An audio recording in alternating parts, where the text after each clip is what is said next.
Assalomu alaykum warahmatullahi wabarakatuh. Kanalimizdagilari.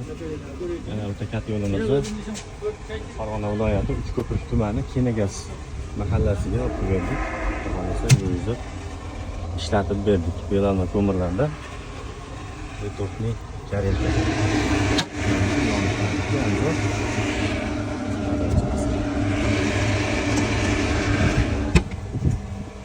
Qishda g'amini yozda yeydigan ekanlar, mana shunaqa bo'ladi.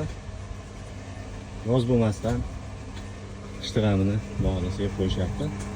Chiroyli qilib ishlarini bitkazib yurtganimizga chiqdi. Hozir yoqdik. Ko'p bo'lmaydi yoqqanimizga. Ishlab turibmiz. Bu katta yo'limizda eng qiziq tarafi ko'chlarga buloqda yonib turibdi. Buloqda umuman tutun ham chiqqan-yu, ugar ham bo'lgan yo'q. Issiqlik o'rtacha, kuydiradigan darajada emas unchalik. Tutun ham yo'q ko'rishlar. Eng zo'r tarafi bundoq yerishi shu tutun ham chiqmasligida. Boshida ozgina tutib oladi, undan keyin tutun ham chiqmaydi. Shunaqa kerak bo'lsa, yo'lda kerak bo'lsa, o'zingizga aloqa qilib ko'rasizlar. Telefon nomerni yozib qo'yamiz.